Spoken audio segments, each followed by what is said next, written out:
In 1996, Martin Seligman was weeding his garden, a routine chore that mirrored his mindset at the time.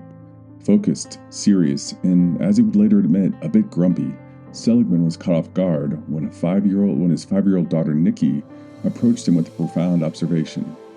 She reminded him of a promise she had made to herself to stop whining and being a whiny little kid after her 5th birthday. Then she said, "If I can stop whining, Daddy, you can stop being such a grouch." This simple yet striking comment stopped Seligman in his tracks. Here was a child demonstrating self-awareness and a commitment to positive change, holding up a mirror to her father. In that moment, Seligman realized that much of his own life, and the broader field of psychology, was focused more on fixing problems rather than celebrating their strengths or fostering growth in the people that he was working with. It was a spark that planted the seed for a revolutionary idea. What if psychology shifted its focus from merely repairing weaknesses to cultivating what is best in people? Just 2 years later, in 1998, Seligman would use his platform as the president of the American Psychological Association to formally introduce positive psychology, a field that's since changed how we understand mental health and human flourishing. Welcome to the Licensure Lifeline podcast. This is your host, Matt Lawson, and today we're going to be talking a little positive psychology, as you probably can tell from the intro. Oh yeah, about that intro, if you've been listening to the show for a while, pretty different from what I have done in the past. I'm hoping this will be a really nice change. I want to lean a bit more into some storytelling to go along with the podcast to help you really anchor the information that we go over throughout the podcast, giving you a little antidote to connect to with the other information that I provide. I'm really hoping that this is going to be a positive change. But I'm very much so open to feedback. If you love it, I'd like to hear. If you absolutely hate it, I'd like to hear. You can connect with me over on the Instagram page that I have for the podcast that is of the same name, Licensure Lifeline. So connect with me there. Shoot me a note. I'm also looking for interviews for next year. I'm really hoping to get some interviews in throughout the year as well. The interviews will be pretty painless. I don't anticipate them being more than like 20, 30 minutes. Tops. But basically, I'm just looking for some people who are willing to talk about their experience studying for the licensure test, talking about some of the hurdles that they had to overcome and some of the wins that they had with the exam. I'm hoping to pass on your knowledge to other people. Positive psychology. So this is all about focusing on people's strengths, well-being, and what makes life worth living rather than solely addressing dysfunction. I think a lot of the times with therapy, with counseling, we get focused on how to fix people, how to see somebody that's broken in front of us and how we can fix them. And this is a bit of a mind shift when it comes to working with individuals and really focusing on their strengths, what they bring into the room to talk about the things that they want to improve in their lives, and really look at them not as somebody that is broken, but as somebody that has the strength to work through whatever they're dealing with. So this is really about empowering people. Positive psychology is about empowering that person and really working with them from a place of empowerment. And it really makes a nice addition, a complement to some of the more traditional techniques like CBT and some of the other behavioral / psychoanalytical approaches. I tend to think of positive psychology as almost more of a mindset that the therapist works from versus some of the more prescriptive type of therapeutic approaches, again, like CBT or something like that. You're not necessarily sitting there trying to figure out the right tool to provide this individual, but you're really coming from a place of empowerment for that person. Let's put some historical context behind some of this knowledge. So some of the influential contributors to positive psychology and to Martin Seligman developing this modality were Abraham Maslow, who's known for the hierarchy of needs. Maslow's work in self-actualization actually influenced positive psychology's focus on growth. Seligman also took a page from the concept of flow, which is a state of deep engagement and enjoyment in activities that people can achieve. and he worked that into his theory, along with some of the growth mindsets developed by Carol Dweck. That really focused on the belief that abilities can be developed through effort and learning. Taking a look at how positive psychology is used in counseling, the focus is on strengths.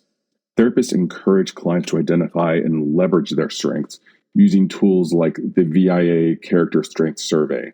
And if you've never used surveys or anything like that in session or with a client, this is a great opportunity for you to utilize something like this to really focus on the individual's strengths. But an example here might be somebody that's struggling with low self-esteem. You might shift it to have them focus on their strengths in kindness, their strengths in creativity, really searching for and focusing on these areas that they are already confident in themselves about.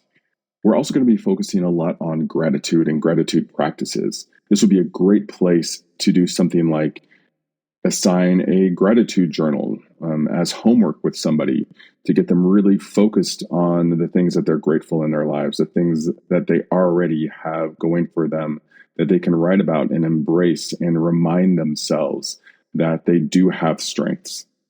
We're also going to be doing a lot of work with individuals here to build resiliency. So teaching those clients how to just bounce back from adversity by focusing on optimism and self-efficacy. If you've ever worked with somebody that has low self-esteem, or you really struggle with low self-esteem, you know how difficult it can be and how much you can be very harsh on yourself when things just don't go very well. It's easy to get trapped in some of those unintended thoughts, some of those really mean thoughts that bring you down. And it helps to get those people to reframe those situations to get them to bounce back from them as quickly as possible versus just dwelling on them and spiraling down further and further. People with low self-esteem oftentimes aren't as aware of joyful situations as they could or should be. And one of the things you're really going to be working with individuals on is just immersing themselves in joy, finding those situations and really just savoring how joyful they can be and how much fun they can have in them. Lastly, mindfulness is going to be a big part of the work that you do with individuals utilizing positive psychology. You want to help them find those states of being that just flow, where they, can just be in a situation, be in their mind, be in the moment, and just let things flow. And this is about just keeping that mind from wandering and helping individuals stay grounded in the here and now, being more mindful about their moments, will help them achieve that flow more regularly. Okay, let's do a scenario where you might see positive psychology used. A 38-year-old client, Lisa, seeks counseling for burnout. She describes her job as unfulfilling and feels disconnected from her family. Lisa rates her life satisfaction a 4 out of 10. A strengths-based approach with Lisa may have her filling out the VIA Character Strength Survey, which will reveal that she's creative, she is really into humor and laughs easily. She also is a very kind individual, which come out as her top strengths. As her therapist, you would encourage Lisa to brainstorm ways to use these strengths daily, such as incorporating humor into her family time and creative problem solving at her work. After the first session, you also might start focusing on the gratitude piece. Get Lisa to look at and journal about the things she's grateful for in her life. Have her identify 3 things daily that she's grateful for to really help her shift that focus to a more positive light. Throughout the work with Lisa, we're going to be looking at meaning and purpose as well. Explore how her current work aligns, or maybe doesn't align, with her core values. So going back to some of those strengths and looking at her values along with those strengths as well And again, brainstorming ways to infuse meaning into her life that better align with the things she values and the core strengths that she has. Toward the end of your work with Lisa, you might set small realistic goals with her to really focus on the things that have been discussed, like spending more time with family, doing a weekly dinner, finding those moments at work where she can be mindful and maybe flex some of those strengths that she has around creativity and even humor. All right, let's go over some questions that you might see around positive psychology. First up, who is considered the father of positive psychology? Would it be A, Carl Rogers, B, Albert Ellis, C, Martin Seligman, or D, Abraham Maslow? The answer here is going to be C, Martin Seligman. Question number 2. The PERMA model, includes which of the following elements? Is it A, proactivity, resilience, motivation, achievement? Is it B, positive emotion, engagement, relationship, meaning, accomplishment? Is it C, positivity, endurance, resilience, mindfulness, achievement? Or is it D, personal, emotional, relational, meaningful, and achievement? The answer here is going to be B, positive emotion, engagement, relationship, meaning, and accomplishment. Question number 3. A client is asked to keep a journal of things they're grateful for each day. What positive psychology technique is being used here? Is it A, mindfulness, B, gratitude practice, C, cognitive restructuring, or D, savoring? The answer here is going to be B, gratitude practice. Last question. What is the goal of using a strengths-based approach in positive psychology? Is it A, to eliminate negative thoughts, B, to build on what the client already does well, C, to create new coping strategies, or D, to establish mindfulness practices? The answer here is going to be B, to build on what the client already does well. Hey, congratulations for making it to the end of this episode. Your reward is some resources for further learning. First up, Flourish, a visionary new understanding of happiness and well-being by Martin Seligman. Great book. I've read part of it, but I highly recommend any work by Martin Seligman. Next up, we have Flow, the Psychology of Optimal Experience. It's a great book as well. VIA Institute on Character. Website is www.viacharacter.org.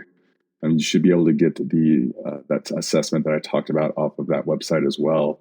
And the Positive Psychology Center at the University of Pennsylvania, www.ppc.sas.upenn.edu. Thank you again for listening, and as always, keep studying.